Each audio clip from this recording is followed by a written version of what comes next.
Okay, we're back, and it's COMP1073. It's week 2, lesson 2, part 2 of our winter 2016 semester. And well, for the most part, we just try to fix GitHub problems over the break. And we talked about GitHub at length because most of you have issues with it. I would say most of you. So now I'm thinking I'm more confident that everyone is probably able to operate with GitHub, which is good. And of course, this is going to be the next hurdle that I'm going to ask you to take care of, which is cloud deployment, right? So cloud, how do we do this thing? So when you get access to Azure, and you may not have access now because it takes a few steps. Who actually has access? Who is able to get access? So some of you got access already, right? If you haven't had a chance, please try over the the course of like while I'm doing this, you can certainly pay attention and watch, or you can try and get access. We're going to need some kind of cloud deployment, and really, truly, Azure is the easiest one to use. Okay, so once you have access, everything's good. So when you have access, you're going to go to this address, portal. Let's try this out, guys, together for people who have access, or you can watch, azure.com. Portal.azure.com takes you to something that looks like this, right, a login page. And if you have access to into Azure, it's going to ask you to log in with one of your accounts. I have several. I'm just going to use this one. And it recognizes and remembers who I am because that's the way I've set things up. And if it doesn't remember, I'll put in my stuff so it remembers. There it is. Okay, so you're going to get a screen like this. Okay, so there's Azure, right? So it's a dashboard. That's what you're seeing right now, and the dashboard allows you to add in different containers that we can use for our web stuff, right? So remember, whenever we publish a website, it's got to go to a folder somewhere online, right? Now, whether it's a physical folder or a virtual folder on the cloud somewhere, as an example, it's got to have a destination, right? So when we first make, or access our Azure portal, and again, it'll probably look like this for you, you have to click the plus button on the left, all right? If you want to create a new container for your app. So the plus button, it's going to give you several options, and the one we want is web and mobile, right? Web and mobile. And I'll wait for you guys to catch up for people who are with me. So if I click web and mobile, it's going to give me a bunch of different options. Web, mobile, API, blah, blah, blah. All I want is this web app, right? Might give you different options because I'm on a pay-as-you-go, and you guys are Azure Pass if you're using the student features, right? So I'm going to click Web App. And under Web App, on the right, you're going to see several other options here. It's going to ask me for the name of my app. It's got to be unique. And it's going to be unique across all of Azure sites. That means if I make a name and I call it COMP1073, and you make a name, a COMP1073, it's going to clash. It's going to say, I'm sorry, whoever made it first, they have it. And I have to make my name unique. So it's got to be unique across the world, is what I'm saying, all right? Okay, so let's make a unique name. I'm going to call my app the same name that I've been calling it today, which is COMP1073, and we're going to say dash lesson 2, right? Now, my subscription service is pay-as-you-go because I put my credit card in there and I'm to pay. Yours would be Azure Pass. It'd be free, right? That's what the difference that you'd see. You might see some other things for resource groups and whatever. You can choose the default resource groups that come up and then click Create. What this does is it's going to deploy everything. It's going to take its time. This is how fast it takes. So this is the process. It's going to create a container, an empty container for my web app, all right? The empty container doesn't have a website, right? It's just empty. So you have to upload to this empty container the files you have on your local machine. But that would be a really weird process, right? If I had to go from my local machine, I have GitHub, I have this, I have that, I have a bunch of different things. Like there's too many locations for all your files, right? Well, Microsoft simplifies it, and you can do a continuous deployment from GitHub. So as long as you have a GitHub account and you give access to Microsoft to have access to your GitHub account, you can go directly from GitHub to Azure. Okay, let's see how that works.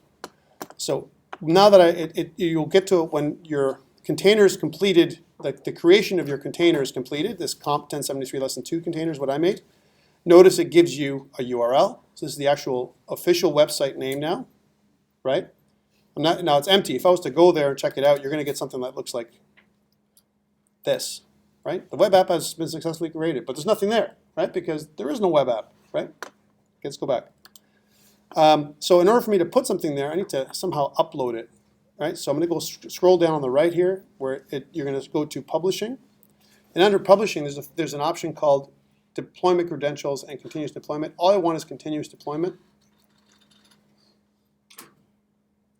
So again, let me show you that. So again, once your app has been created, I scroll down to where it says Publishing. I'm going to go to Continuous Deployment. Click on Continuous Deployment. Is that so you continue to add to it? What's the difference? Continuous deployment means whenever I change my GitHub, it automatically redeploys to Azure. Automatically. It's almost like it's constantly watching GitHub for any changes, which is really cool, right? It's not always what we want to do, because imagine if you push to GitHub and it breaks, right? And then your website's broken, right? But typically what we do when we're ready to deploy into a production machine somewhere, like Azure would be your production environment, you push it to GitHub, that repository that's for your production repository, and done, you're deployed directly onto the web. It's nice and easy. All right, but we have to set it up for the first time. So setup is where we're going to have some issues. So continuous deployment. Then you're going to click on Configured Required Settings.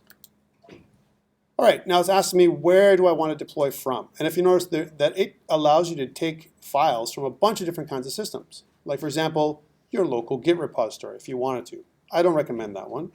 OneDrive, Dropbox, Bitbucket. Well, there's the one that I want, GitHub, right? Since that's what we've been doing this morning, right? So click GitHub. And notice that it's going to come up with some other options. Now, if you haven't given authorization for the first time, it's going to ask you, and I'm already here, it's going to ask you to authorize yourself. It's going to say, do you give authorization for Azure to have access to your GitHub? And then you click on, it'll give you some other options to connect with GitHub. And once you agree, you're going to come to a point like this, all right? Now, notice that my authorization, it's me, and then I can always change my account and make it point something else or change my authorization. Here's my organization, right? And it says that's me. I don't want that organization. I want to choose Georgian, right? Because that's where we are. So Georgian College is what I want. And then it's going to ask me, what's my project, right? So remember it's COMP1073 Lesson 2. So I'm going to search for that. And there it is, COMP1073 Lesson 2, right? So I want to choose that one. And now it's going to ask me, which branch do you want? Well, I'm only using one branch. Remember I said there's you can have multiple branches, almost like subdirectories for my repository. I don't care about that stuff. I want my master branch. You're always going to have master on here for our session. Okay? Click master, and then press OK. And once you've done that, that's it. It's going to go out to GitHub once you've given it access, and it's going to grab the files and see where it says successful deployment. You just said that little message. And you're done, right? Now, it takes a second for it to sync. Notice how right now it's syncing up with GitHub. It's doing its little dance, right? So it's going up to GitHub and fetching stuff from GitHub so that way it can deploy to the web. Okay, so it's going to take a second for it to do that. And when it's done your continuous deployment, then I should be able to go back. I'm going to let that cycle for a second. I should be able to go back here, and if I open it up in a new folder, like a new browser, I should see this. So now I'm deployed live on GitHub, on Azure. So check it out. You go there and check out if you can see this. COMP1073, Lesson 2, AzureWebsites.net. It's a live site it's ready to go. It's live everywhere in the world right now. Go ahead. Check it out. And this is what I want you to do for all your assignments. All your assignments are going to be live, right? Whenever you do one. So it's a real world application. So if you go to an interview and say, have you ever done a continuous deployment? You can say, absolutely, yes I have, right? When you're a web developer, the new way we do web development is like this. We typically do not use FTP, right? If you're going to use FTP for some legacy sites that are out there because they're not on the cloud, that's okay. And then that's a very simple process. And you've learned that before, most likely in your intro to web, or your web and internet fundamentals class that you would have had, right? Where you kind of can connect to your FTP with FileZilla or something like that. You can also do that here with Azure, but it makes no sense. Why would I do that? Why would I have my separate files, separate on my local server and separate on GitHub, and too many files, too many locations, too much trouble.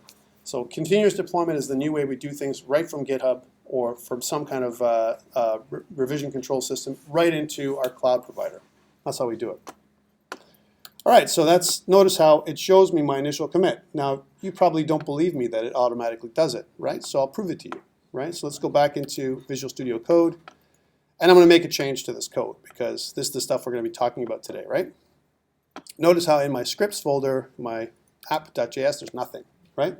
So I'm going to add some stuff into my app.js because we're talking about JavaScript. This is what this class is about, but we've been fooling around with setup, which is fine. So I want to do like a console.log, right? So remember, a console.log, what it does is it sends some information to the console. So I can say, my app started, right? My app is started. And I don't have to, as long as I've attached my app.js, right, as an example, into my index.html, which I have right here. Remember what, just to recap, what the browser does is HTML, CSS, and JavaScript are all interpreted languages. So the browser, which is our interpreter, that's what's going to interpret and render to the web. It's going to go through line by line into each of your pages when they're brought up, when they're called up. So they go to index.html. I'm going to go to the first line, second line. I'm going to read them in and execute them, okay, one at a time, just like I would in any other program, right? When I get down to lines that link stuff in, like this, it's like physically having this file sitting inside of my index.html document. You don't see it there, but you can think of it as it's physically in there. You have access to everything that's in that file, all right, as if it was the same file. We broke it out into separate files because it's easier for us to manage instead of having it all in one file. And it's far better to compartmentalize our view. Remember we talked about progressive enhancement, and I'm going to ask you a question about that on your test, right? And now it's going to have to be next week because we spent all this time doing configuration, right?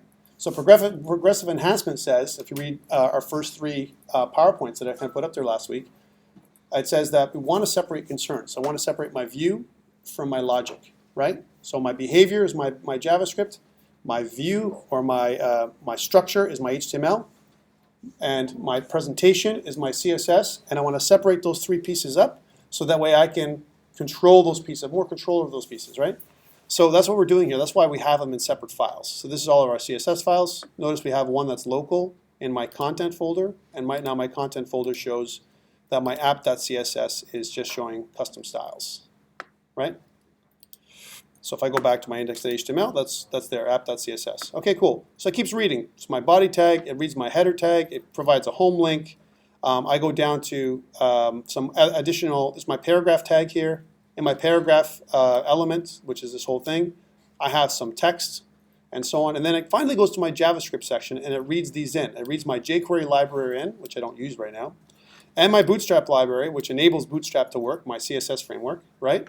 And then finally at the bottom it gets to my app.js, and all it does is it reads in everything that's in app.js. And in app.js, the only thing I have in there is this one line, console.log, which now the editor, our HTML browser, knows, whether it's Google or Chrome or Firefox or whatever, it knows to execute this line, console.log. So it's going to show this app started in the console. Now, it won't show up on your main page because the console is in the developer tools. So I've made a change, and I want to show you that this change now exists. If I go to the actual Chrome right now, and if I go right-click and I say inspect, I can find my console and notice that there's nothing in the console right now because I have nothing pumping anything out to the console, right? Like console.log. So I'm going to make that change here, right? Here's my Visual Studio Code. So now I've got to go back into my, and again, there's many ways to do this. If I did it through Visual Studio Code, I can go to here, my GitHub icon, and notice that there's a change. I can click on changes and add the plus, which adds all my changes to the staging area in GitHub. And then I've got to go and put a commit message. So for example, updated or added, I don't know, console command to app.js, which is what I did, right? And then click on the check mark. And once I've done that now, because I've linked my COMP1073 lesson to GitHub, and I've done that through the command line, if I click the ellipses, I have other options. I have a push option that I can do. So I never have to do the command line again, really. And if I click push, right, it'll go there, connect with my remote repository, and push everything. Okay, now that I see that little mark is gone, so there's nothing else to push, Well, is it updated? Let's take a look. So if I go back to Chrome, and here's my site, and I just updated. So let's see how fast it's done. Let's see if I refresh. Okay, I don't know. And then let me see my inspect, and let's go to my console, and yeah, it's there instantly, right? So now you have a live view, real life, of what's happening with my website. This is, you all can see what I'm doing. Whatever I have, you have, right? And this is what we want to do. When we run in a production environment, I want to upload to GitHub, continuous deployment, right from GitHub to Azure or whatever other cloud service. They all do it, by the way. All of them have the ability for you to push and do continuous deployments. And we're good to go. We're ready to go with our app.js and do more work on JavaScript. Okay, so any questions around Azure and continuous deployment at this stage, right? Now, if you don't have access and you've never done it before, you're not going to have any questions. You're going to have questions when you fail to do it by yourself or you have problems at home, right? So I'm going to expect next week we're going to do the same dance. You're going to come in and you're going to have access to Azure. Please get access to Azure. If you don't have no access to Azure next week, I cannot help you. You have to have access to Azure on your own. Yes? If we want to connect Azure with GitHub with new our project, how A new project? Yes.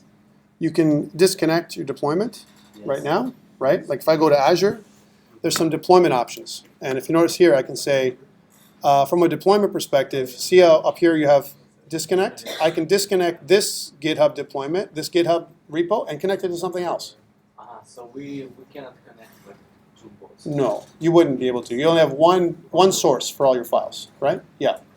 We both get to the same point once it's the select and offer, like pay as you go for each trial. Like we're in Azure Pass. Microsoft Azure. Yeah, Azure Pass is what you should select, right? That's the one that should be given, yeah. We click on featured apps, so we're in web app, and get a subscription. Yeah, see that, so that means that, are you logged in with Georgian or are you logged in with your Microsoft account? That's where the problem is. You have to log in with your Microsoft account. If you don't log in with your Microsoft account, you'll get that option, right? You have to, after you basically do, there's two steps for Azure. One step is, hey, Azure, I confirm that I'm a student or teacher. Number one, yes, you're confirmed. Good.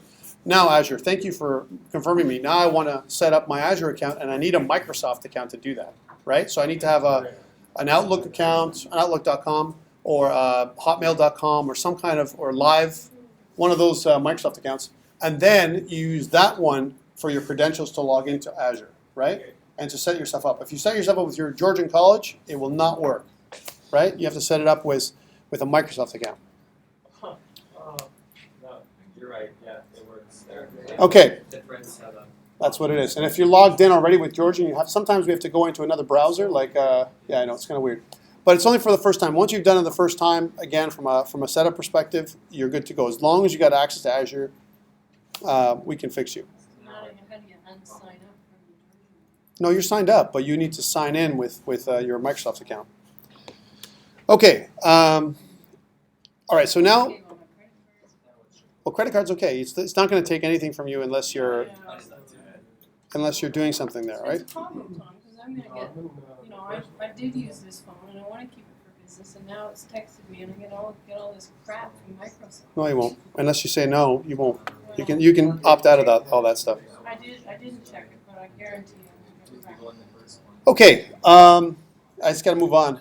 So now we've done this to continuous deployment. I'm going to talk about JavaScript now for the last 45 minutes. All right. Let's talk about this a little bit. So we talked last week about how it executes on the command line.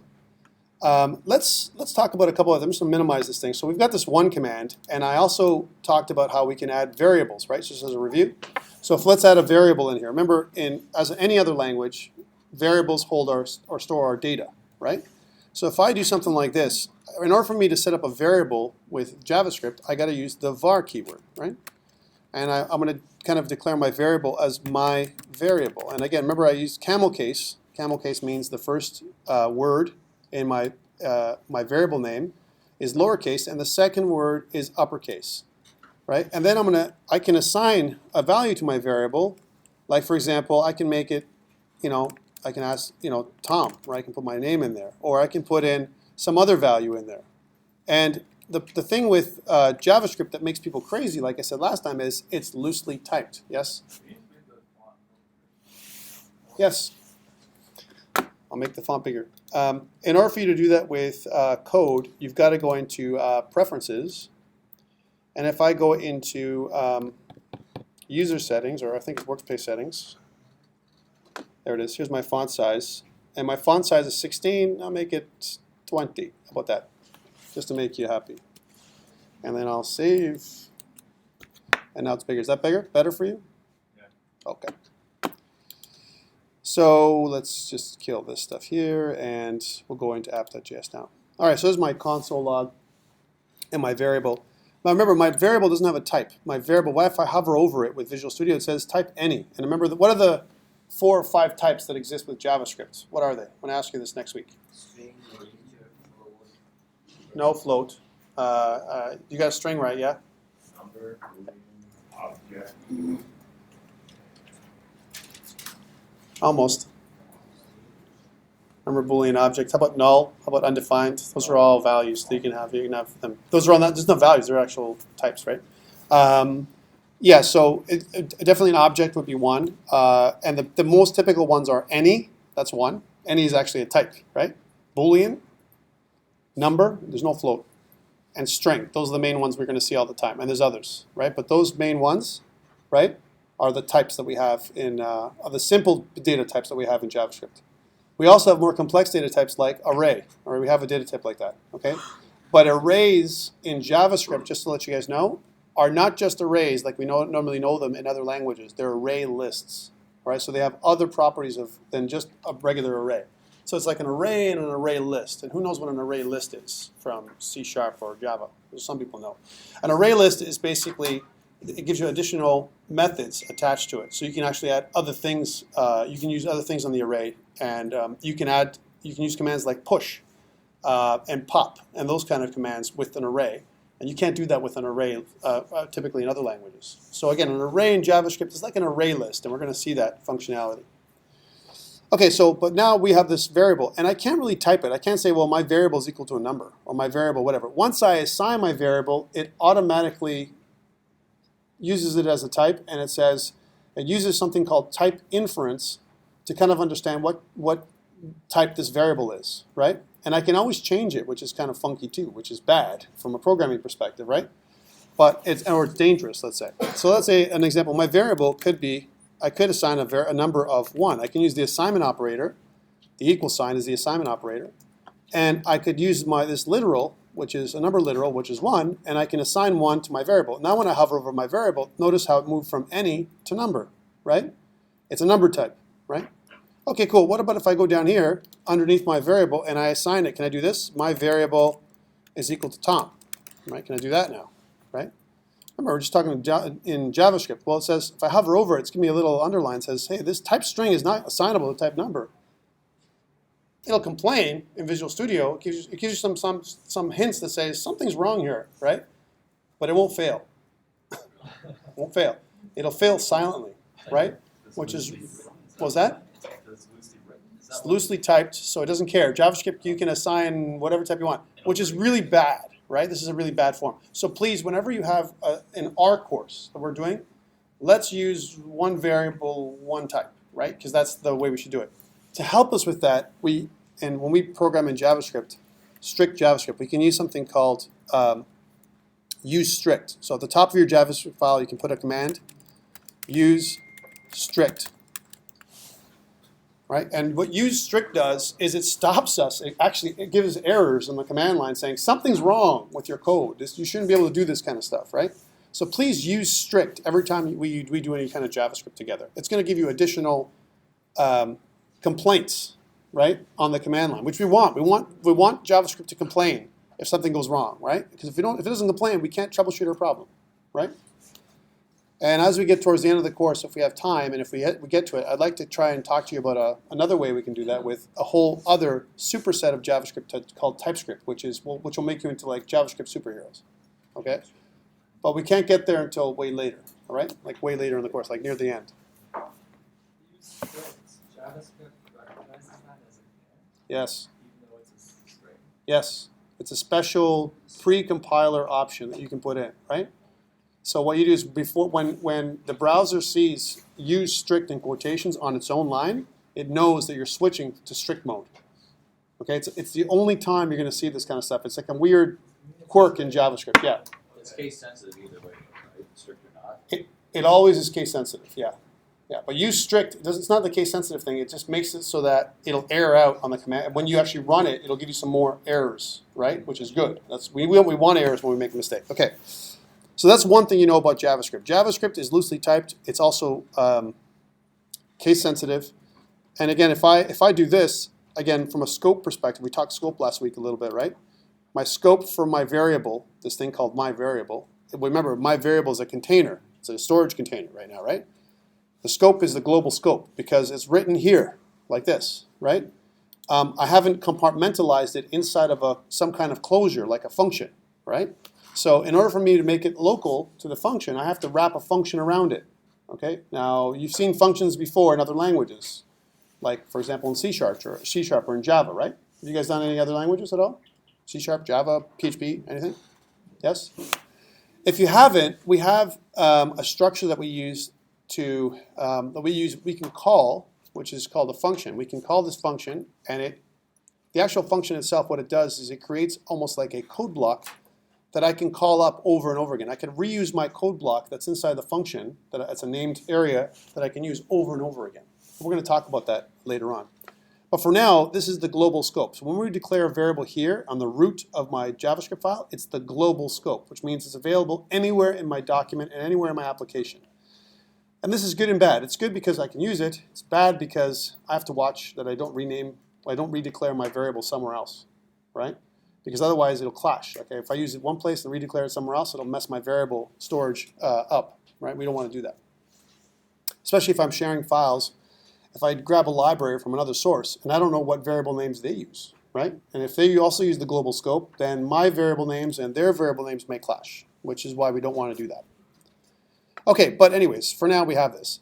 So I want to show one of these variables inside my console log. And the way to do that, of course, is you can use the variable name and the plus operator. So let's try this out. So we'll say my variable, right? We'll make a space, plus, right?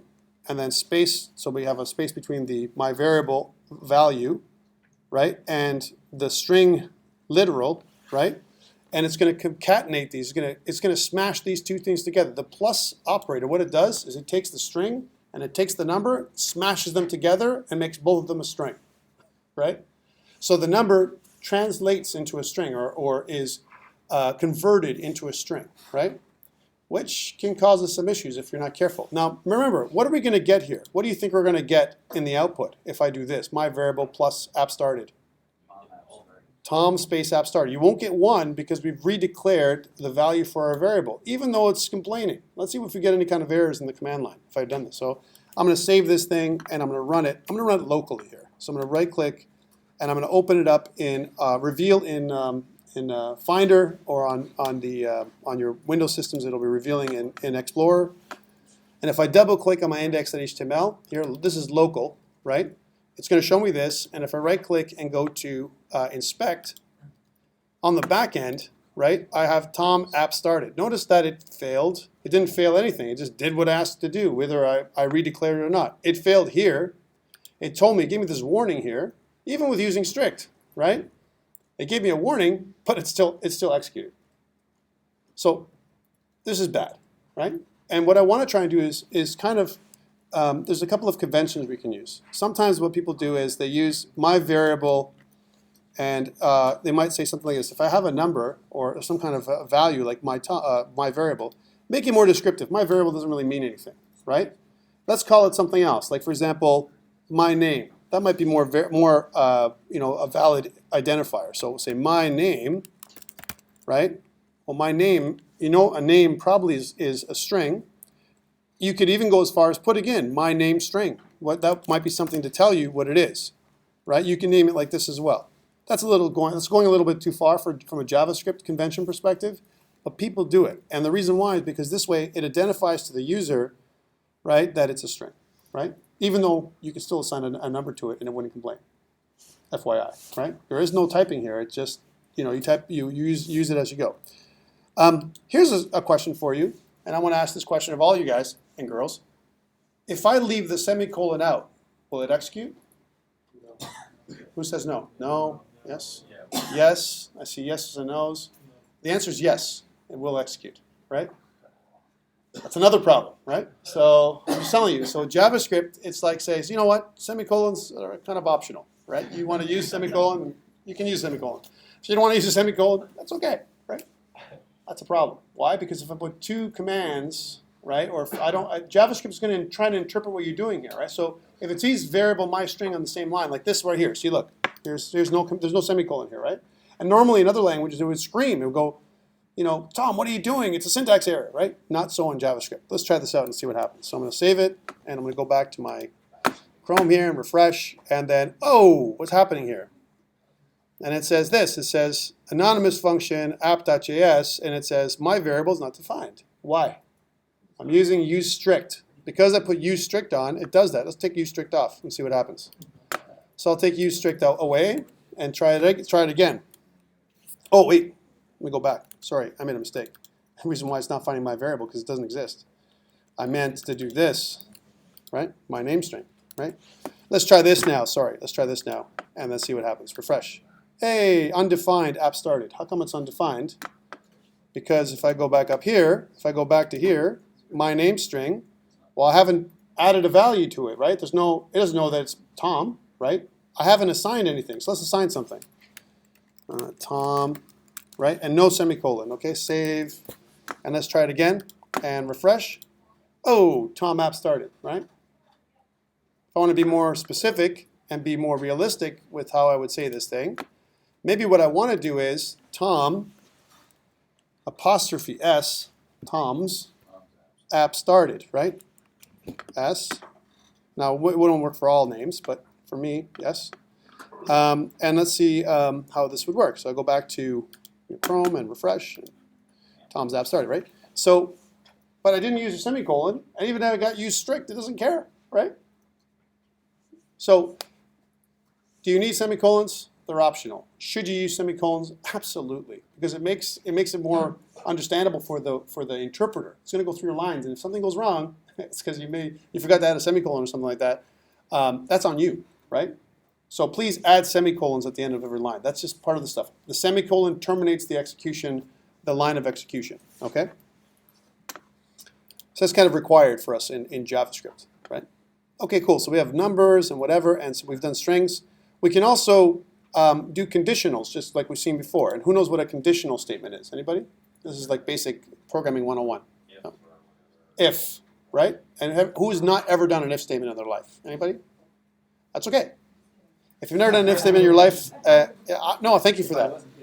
Thank you for that, though. I appreciate the hand. If you haven't done an if statement in your life, it's just going to prompt me to tell you how to do it. So let's say, for example, I also want to have my age. So var my age, right? And let's say my age is 30, right? I'm putting it in there. It's not true. But let's just say my age is 30, right? Because I like to be 30 forever, right? But it's just, you know, wouldn't it be nice? But anyway, so my age is 30, right? And I want to say that. I want to say, so console, log, my name string, Tom's app started, and then made another console.log, and we'll say something like this. We'll say, my name, so my name string, right? And then plus, which is the operator, the addition operator. We're going to add in a space, so Tom space is space, and then the age, right, which would be plus my age, right? So we're going to use, my age. There we go. And then I'll put the semicolons back, okay? Because it just kills me not to use semicolons. So what this is doing is saying, well, here's my age, it's 30, and then print this out, right? So let's try this out. So both my Tom and my age, these two variable names should show on the command line. If I refresh, there it is. Tom's app started. Tom is 30, right? Basically, if you don't use semicolon, you just put the statements in different lines. Yes, but you'd never not use semicolon. Yeah. Yes, it would work. If you put them on the same line, it would fail, right? It would just don't know what to do, or give you some weird errors. The space you've got a space before and after is, unless it's going to be a space. Yes, the space. So anything you put in the quotations, including spaces, is part of the string. Strings can have the string literal can represent numbers, letters, symbols, spaces. You can add all that stuff in your string literal. All right, so it can be a combination of all that stuff. Okay, cool. So some simple things, right? And this is sending it to the console. It says go to the console and log this, anything that's inside of this, these parentheses here. In fact, if anything, what I'm really doing is using a function, right? So the log method or function is part of the console object, right? That's what is happening. So if you notice, if I hover over console, it says console. It's a type of console object, right? Okay, cool. Now I want to do a conditional. Well, if my age is 30, then maybe I should say, I'm young and strong. And if my age is, over 35, let's say I'm old and weak. Let's just say, right? Old and smart. Old and smart. How about that? I like that. Oh, wise. Wise and smart, right? Let me see. All right. So, yes. Wise and dumb. So if let's just try this out. So I've got my age, right? And then let's go in here and say, well, here's my if statement, right? I can put my if statement. If, and then in brackets, I want to put this always in brackets. If my age, right, is greater than, let's say, let's say 40. How about that? Greater than 40. And then, and you want to put this in quotations, although JavaScript will accept no braces here, and it'll just execute the next line. It's a bad practice. So please don't do this. Don't do next line and then something like console.log right here. You could, right? Doesn't mean that you should. Console.log. And you could put something like, you are old and wise, right? Let's just say. You could do that, right? But it's only if my age is greater than 40, right? Now, it won't show up now because my age says 30, right? So it's going to fail. It's going to go through and say, well, my age, which resolves to 30, right? Is it greater than 40? No? Okay, then skip this line. If it is greater than 40, then execute this line. This is bad. And this is bad because if you notice that we have, what if I put another line in here? This is the problem with this thing. If I go console.log, this will always execute, right? It looks like, because I put them in line like this, that both of these are gonna execute if my age is 40, but it's not true. Only the first line will. So we never ever do it like this. We always do with braces, and I'll show you the difference between both. So if I do with braces, like this, I'm not going to see anything right now because my age is 30, right? So let's try this out. So I'm going to save it. And inside the braces, this is called the code block. So inside this code block, the only thing that it'll execute both of these lines if this condition is true. Okay, that's what's going to happen. So let's try this out. So I go back to here, to Chrome, and I refresh, and I see nothing, right? Which I should see nothing. Now let's change my age from 30. Let's change it to something else, right? Let's go back here, and let's change this to, 41. I like that number too, right? If it was only true. If it was only true. And then, now that I've changed my age, my number to 41, now this condition is satisfied, so therefore both of these lines should run, right?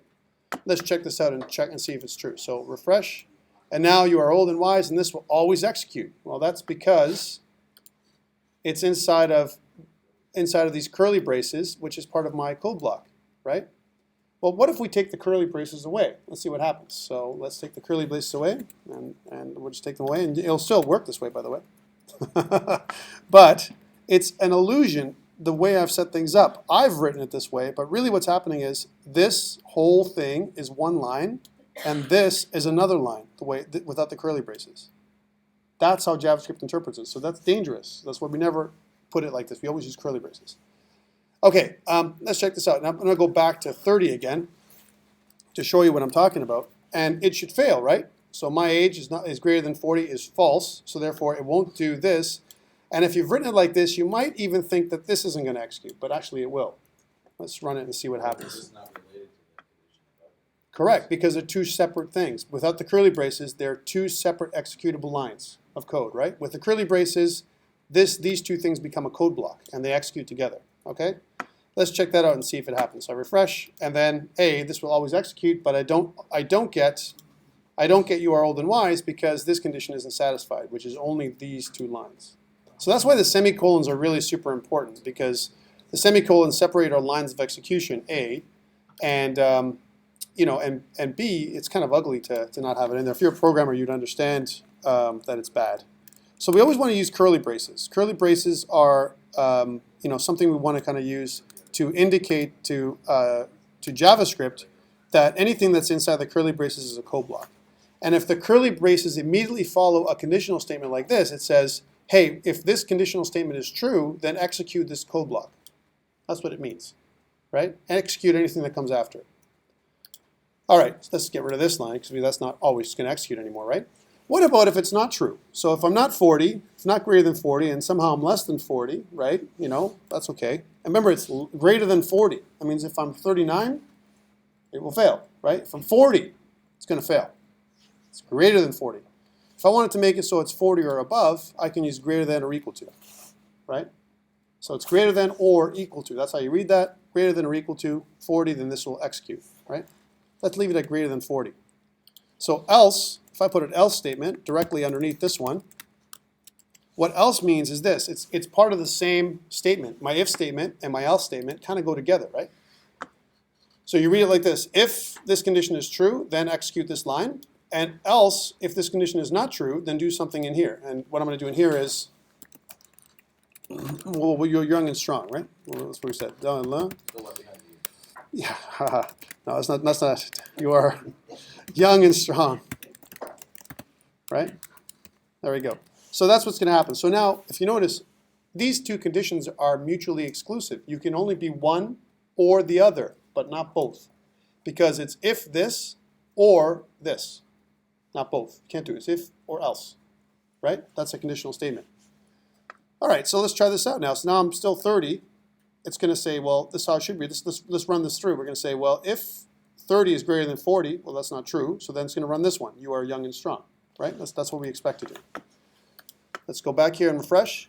You're young and strong, right? Tom is 30. You're young and strong. No problem. Okay. And let's go back there and change this to another number. Let's change it to 40, right? Remember we said 40 still fails, right? 40 still fails because 40 is not greater than 40, right? If my age is greater than 40, well, my age is 40, and it's not greater than 40, it's less than 40, or equal to 40, sorry, right? So because it's equal to 40, this condition still fails, and I'm still going to get your young and strong, right? See? However, if I leave everything the same, but change this from a greater than to a greater than or equal to, and press save, and run it, now it's going to execute and say, you are old and wise, right? Because it's greater than or equal to. So conditional statements allow us to give almost like to produce different kinds of results depending on our data, right? If the data is one value, we can produce one type of result. If the data is another value, we can produce another kind of results. That's what conditional statements do. And conditional statements are kind of the heart, if you will, of programming, right? Without conditional statements, it's almost like you just run everything in sequence, right? And we never run things just in one sequence. We always kind of have some kind of conditional that we go through. Otherwise, why bother? Okay, so this is some conditional statements here and whatever. And this is kind of cool. And what about if you have more than one condition? You might satisfy other conditions. Well, if I put in another if somewhere down here, I can put as many if statements as I want. If, my name string, here, let's try this. My name string is equal to double equal for equal to. If you put a single equal, it's assignment. You never want to do a single equal, right? A double equal says if my name string is equal to Tom, right? Specifically checking for Tom, then, right? What do I want to say? The then is the curly braces in my mind, right? Then console.log hello Tom, right? And then hello Tom. Hello Tom, right? We can also put hello name string. It'll be the same thing. If it's equal to Tom. Here's what this is doing actually. It's saying, hey, compare my name string, which is a string, to Tom. And if they match, then do the next thing. However, don't be fooled by the double equal. What we really want to use in JavaScript these days is some new thing that you've never seen before, a triple equal, right? And the triple equal says if it's absolutely equal to Tom, then execute this statement. We always want to use the triple equal over the double equal because the double equal is truth-C or false-C, and the triple equal is absolutely true. It's absolutely this absolute result here that you're looking for in this particular format, right? And an example of that is if I'm comparing numbers, right? So if I can have my name string, let's say I have I'll make another thing, var my age string, okay? So my age string, I can also put in an age of 40, correct?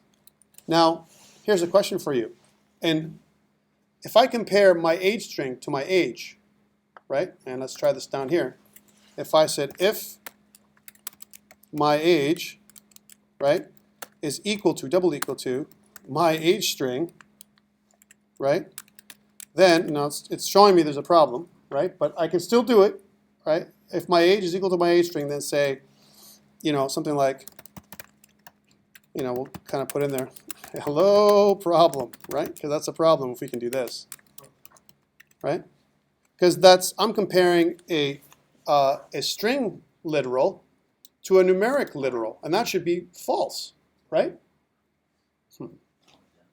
Let's see what happens with JavaScript, right? So I'm going to run this thing. I'm going to go back to the browser and refresh, and it says, hello problem, right? Because what we're doing is, and I'm just going to say this to you guys so you understand, when I do this comparison, it's true because the quotations or the number gets converted during my comparison, right?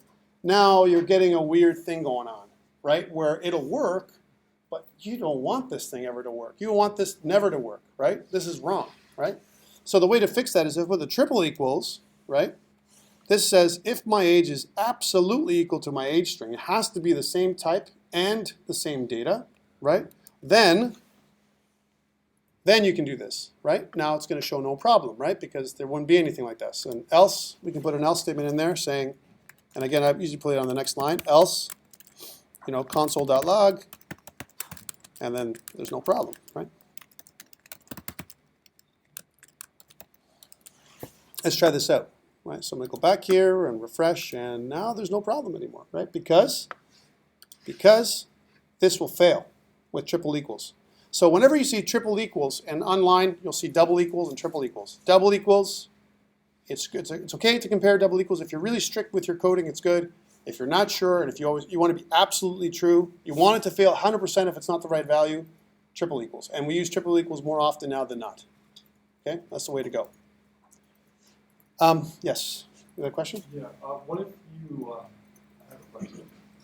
Yeah.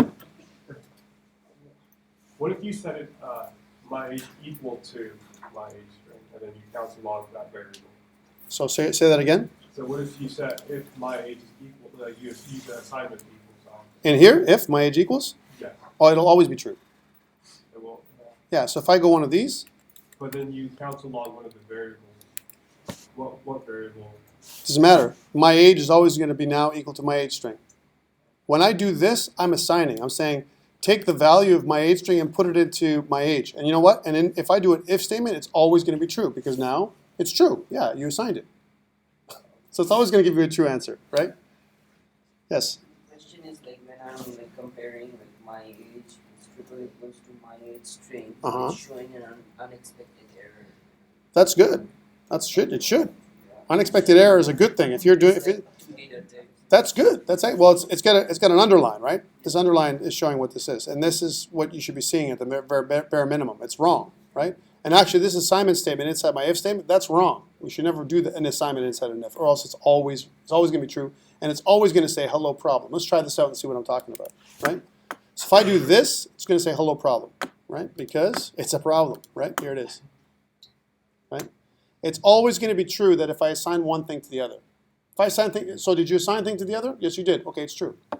That's what you're saying, right? But with a double, it's like it has to be the same type, or It has to be the same type and the same value. and same value. Yes, those are the things. So it's more. That's why it's stricter to use triple equal, right? Double equal, it means if it's the same type, if it's a different type but the same value, it'll So pass. your value can different, you can use it, and that just doesn't. As long as you have, if it's a string and if it's a number and it's the same value at the end, if it evaluates the same when you convert one or the other, it'll pass, Okay. right? Which is bad. That's really bad, right? We don't want that to happen. We want it to fail when it's a string and a number, right? Yeah, I'm just saying JavaScript. These are JavaScript nuances and little idiosyncrasies that programmers hate. Like I'm sure like Angie's like jumping out of her skin right now when she sees this stuff. She's like, oh my God, right? How come this is happening, right? Because me too. I hate it. It just drives me crazy, right? So I always like to use the triple equals or at least the double equals if I'm being consistent here, right?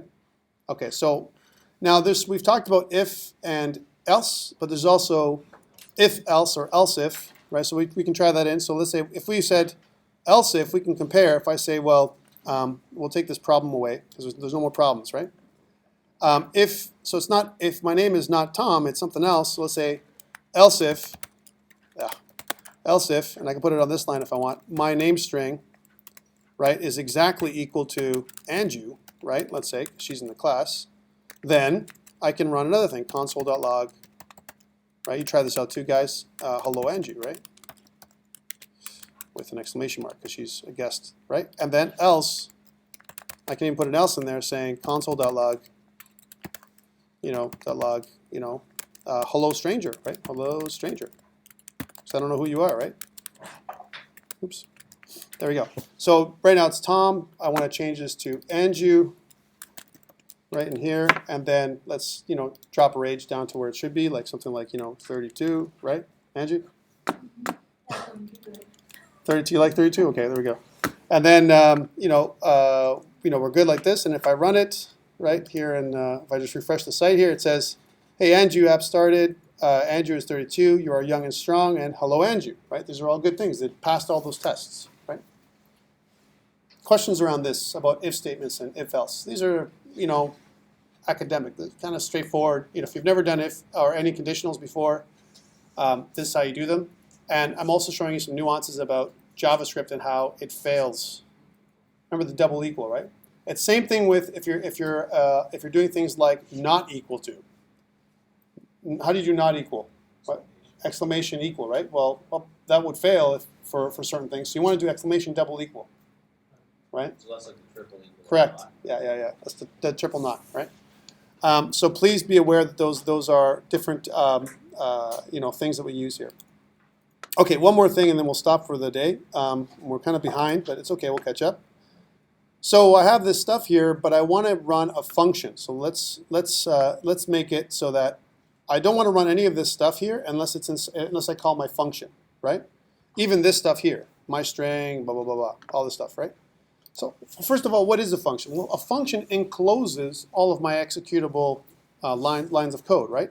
So first of all, there's a couple of ways to do this function stuff, and I'm just going to intro functions today, and we'll talk about it again next week, okay? So one way to do it is to create a name for the function. So var, my function, right, is equal to, and then we use the function keyword, function with quotation, like, open bracket, close bracket, and then your code block. And anything that's inside of there, and again, if I put all this stuff inside of there, so I take all this stuff and I cut it, and I put it inside here, and I paste it, right? And let's say, if by the way, if it looks ugly like this, in Visual Studio Code, you can right-click and say Format Code, and it'll nicely space everything around, right? Instead of you doing it for yourself. Okay, cool, so there it is, right? Well, what this is saying is, my function, right, this name, my function, belongs to this function object. Listen to my words. This function object that spans from this curly brace all the way up to this curly brace, from line 3 until line 29. Let's take some extra spaces away. So line 26, from line 3 to line 26, right? This is my function code block. All your bars inside have local, is that right? They're all local variables. They're not on the global namespace. All right. Now, what's going to happen now? Will this function execute? No.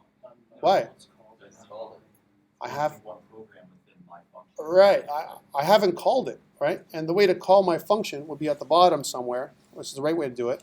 You call my function, and then with kind of open bracket, close bracket. That's the function call syntax. Right. My function.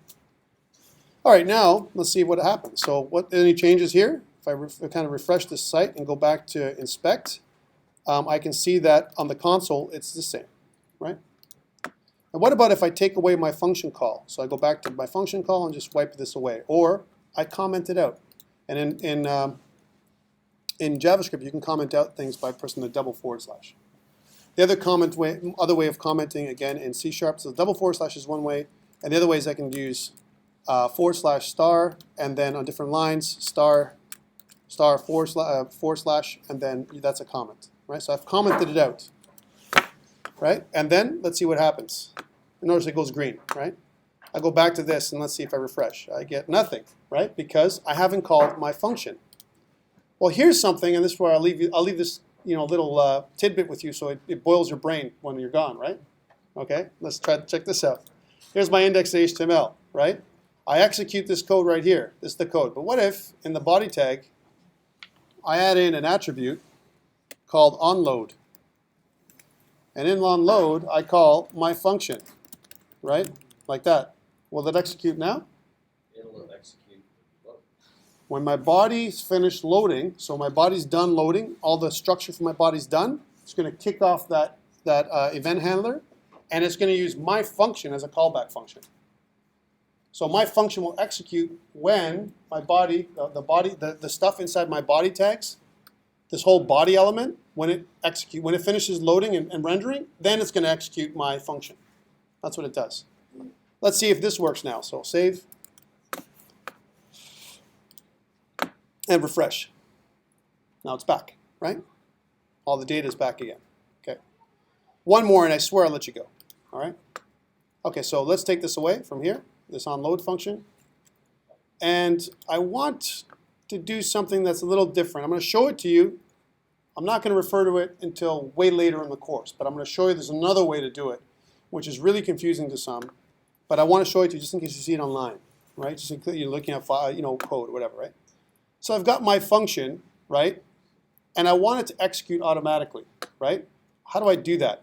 Well, there's a structure that I'm going to show you, all right, called a self-executing anonymous function, right? I told you I'm going to boil your brain. I'll leave you with this one, right? Here's the structure around it. It looks like this.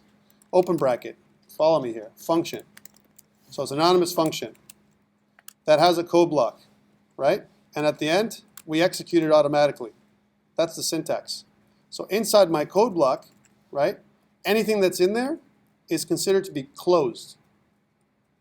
All right? I can put some other function within my function, like this one. Remember I told you I was going to boil your brain, right? Come on.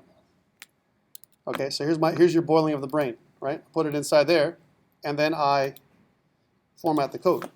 And now you have a function, closure, and inside the function you have another function, right? It's nested inside this function.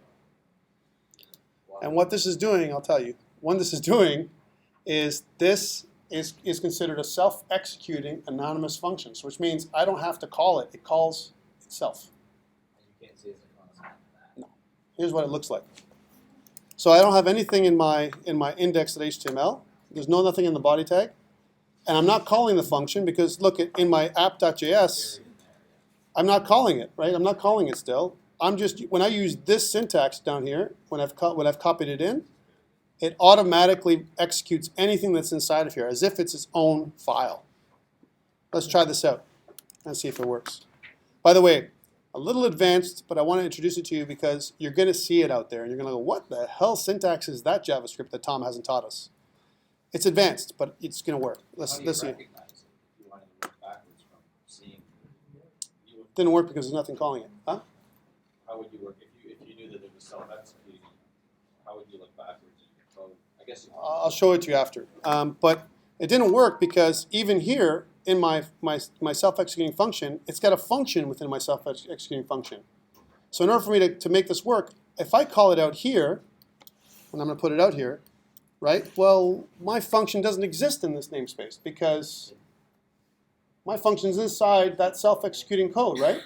The only way that function is going to work is if this is in here, right? So we're talking about real namespacing, right? And then it's going to fire, it's going to trigger everything, and then it'll work just fine. So call the call inside. So why? Because of this whole global namespacing issue, this global scope stuff, right? I have a global variable, and I'm going to use, remember in advanced programming one day, I might have 1,000 JavaScript files, no doubt, seriously, right? And if I have 1,000 JavaScript files with different variable names, maybe the same variable name over and over again, they're going to trip on top of each other. They're going to rewrite over, the storage is going to write over itself. Because all we use is one indexed.html document to hold everything. The indexed.html document is almost like our little manifest that holds all the data, that executes everything in that one place. So in order for us to compartmentalize, we use something called an IIFE. And if I was going to tell you what it looks like, an IIFE, it's actually spelled like this, I-I-F-E, right? And what it is it's not life, it's I-I-F-E. It's an immediately invoked function expression is what it's called, right? Immediately invoked function expression. And if I look down here, it just says that. Immediately invoked function expression is a JavaScript function that runs as soon as it's defined, right?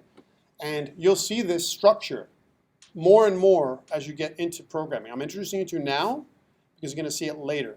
Hey, let me ask you this question before you go. Is it pretty? No, it's darn ugly, man, right? It's an ugly way of looking at it, right? Ugly code. And that's what turns people off from JavaScript. They look at it and they go, I never want to do JavaScript again because it's the ugliest thing, it doesn't make any sense, and it's too loosely typed, and there's no control, and anything can happen, and it can break at any time, and it fails silently, and a bunch of bad things, right? But here's the good things about JavaScript. JavaScript is flexible, right? JavaScript can do stuff that no other language can do. Not Java, not C#, not Python, not any of the new modern languages, right? And that's why JavaScript can be very powerful. If in the hands of a JavaScript pro, you can come up with anything, like, for example, some games. And we made some games in other courses, and I'll show you one too. Check this out. Go to starbase12.heroku.com, right? This is one of the games that we came up with. I made this game. It took me about 2 weeks when it comes up. And I did it with pure JavaScript, right? So check this out. So I'll play. Stole the music. Right? A bit of an instruction screen. Go back, right? Play. Right?